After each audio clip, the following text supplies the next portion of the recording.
बताना चाहूँगा बहुत ज़बरदस्त जो है कि अपनी लेखनी तूफानी कलम चलाई उन्होंने। जहाँ की जो है कि देखा जाए तो प्रेमचंद जी जो है नारी समस्या पर लिखा निर्मला, जहाँ दहेज का दानव उस निर्मला के जिंदगी को निगल गया और बेचारी समझ ही नहीं पाई कि ससुराल क्या होता है, पति क्या होते हैं, वहाँ का सुख क्या होता है। वो अपनी जिंदगी के जंग को लड़ते लड़ते हार गई, अब मर गई, अब बदनसीबी ही नसीब हो गई। तो प्रेमचंद देखा कि इतने बड़े संसार में निर्मला पैदा होती है, उसको चौखट से बांध दिया जाता है, तुम्हारा यही संसार है। लेकिन आज प्रेमचंद की निर्मला चौखट डांग चुकी है, अपने अधिकारों को मांग रही है। आज वो प्रधानमंत्री, मुख्यमंत्री, राष्ट्रपति, डॉक्टर, टीचर बन रही है। अब वो अपनी समस्याओं को खुद है आज वो चौखट डांग चुकी है। तो वो जो है प्रेमचंद जी आज से बहुत पहले लिखा निर्मला नारी समस्या पर। तो शायद प्रेमचंद के समय में उस निर्मला के साथ। सभी को नमस्कार। मैं आज प्रेमचंद जी के गांव आया हुआ हूं, लम्ही। आज जयंती भी है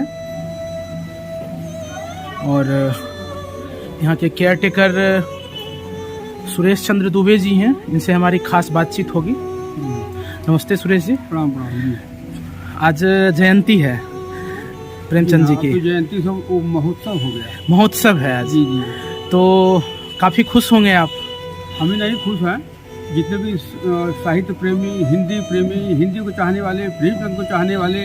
तो प्रेमचंद जी आज हमारे बनारस में नहीं, भारत में नहीं, पूरे संसार में काफ़ी खुश होते हैं। कौन सा ऐसा शख्स था जिन्होंने कि मानव की पीड़ा को समझा और कहानी से कहानी को बदलने का एक सफल प्रयास किया, तो वह थे प्रेमचंद। हमारा भारत गाँव का देश है, हमारे भारत की आत्मा गाँवों में बसती है। अब प्रेमचंद जी गांव में पैदा हुए, यहाँ के तमाम शोषण, अन्याय, अत्याचार, अंधविश्वास को देखा है, झेला।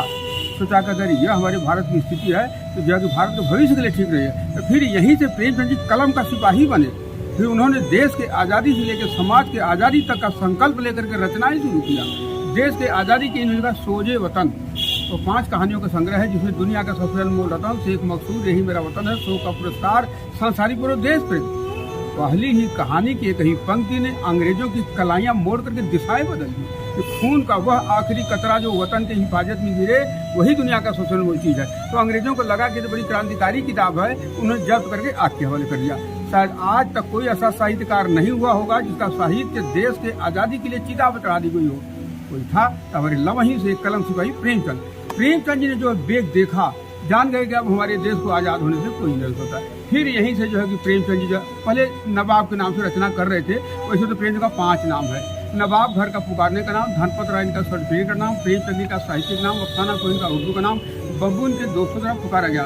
तो नाम बदलते रहे, रचनाएं करते रहे। अब ये जो है नवाब से प्रेमचंद हो गए। प्रेमचंद होने के बाद इन्होंने यहीं से 15 उपन्यास लिखा, जिसमें कि एक अधूरी रह गई, जिसमें कि गोदान, गबन, रंगभूमि, कर्मभूमि, प्रेमाश्रम, कायाकल्प, वरदान, प्रतिज्ञा, सेवा सदन, निर्मला, मनोरमा, रुचि रानी, कृष्णा, प्रेमा, मंगलसूत्र अधूरी रह गई, पूरी नहीं हो पाई। मौत ने किसको छोड़ा है? प्रेमचंद को भी नहीं छोड़ा। 8 अक्टूबर 1936 को हम समस्त भारतवासियों को देश की जिम्मेदारी दे करके हमेशा हमेशा के लिए अलविदा हो गए। प्रेमचंद जी जान गए कि अब मैं दुनिया में रुकने वाला नहीं हूँ।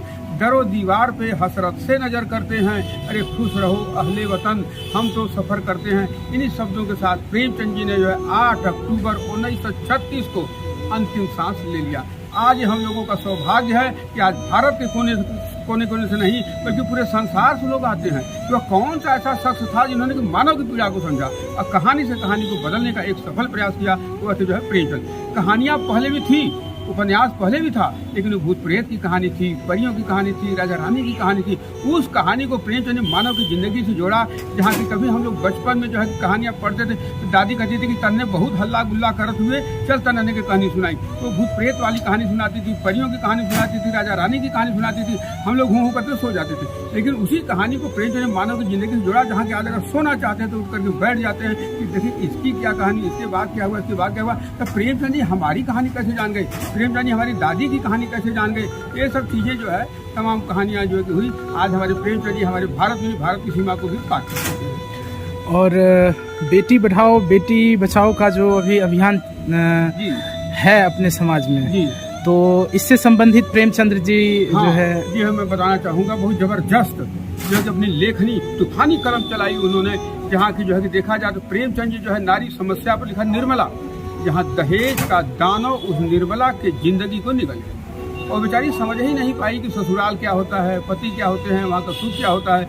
वो अपनी जिंदगी के जंग को लड़ते लड़ते हार गई, अब मर गई, अब बदनसीबी ही नसीब हो गई। तो प्रेमचंद जी देखा कि इतने बड़े संसार में निर्मला पैदा होती है, उसको चौखट से बांध दिया जाता है, तुम्हारा यही संसार है। लेकिन आज प्रेमचंद की निर्मला चौखट डांट चुकी है, अपने अधिकारों को मांग रही है। आज वो प्रधानमंत्री, मुख्यमंत्री, राष्ट्रपति, डॉक्टर, टीचर वो बन रही है।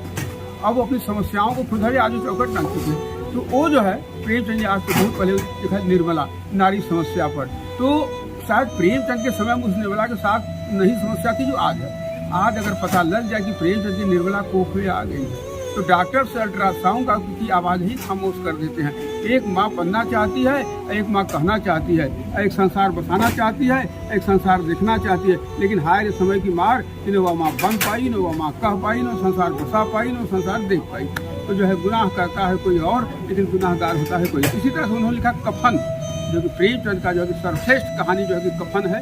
ऐसा बूढ़ी काकी जी लिखा, सेवा सदन लिखा, जो कि एक नारी समस्या पर उन्होंने लिखा। हमारे बनारस को दाल मंडी से लिखी गई एक जो है कि नारी समस्या पर। वहाँ भी जो है दहेज ही जो है कि काल बन गई, एक छोटी सी भूल पूरी जिंदगी को तबाह कर डाली। और प्रेमचंद जी उसको जो है कि लिखा, जहाँ की आज जो है कि सारे लोग जो है कि उसको पढ़ते हैं, जानते हैं, प्रेमचंद को जो है अमल करते हैं। शायद अगर प्रेमचंद की हिंदी साहित्य नहीं लिखी गई होती तो हमारे भारतवर्ष का हिंदी साहित्य अधूरा रह गया होता, जिसको पूरा करने का कार्य प्रेमचंद जी ने किया है। तो आदमी के काम की पहचान होती है, पैसे और हवेलियों की कोई पहचान होती है। तारीख रोज आती है, हर तारीख को लोग पैदा होते हैं, लेकिन अमरता की तारीख कोई ही हासिल करके पैदा होता है। हर तारीख को भगत सिंह नहीं पैदा होते, हर तारीख को चंद्रशेखर आजाद नहीं पैदा होते, हर तारीख को लक्ष्मीबाई नहीं पैदा होती, हर तारीख को अग्नि की उड़ान को सफल करने वाला अब्दुल कलाम नहीं पैदा होते। ऐसे ही हमारे प्रेमचंद जी पैदा हुए, जहाँ की आज हमारे भारत में भारत की सीमा को भी पार कर चुके हैं। और वर्तमान समय में काशी के सांसद और अपने देश के प्रधानमंत्री नरेंद्र मोदी जी हैं जी।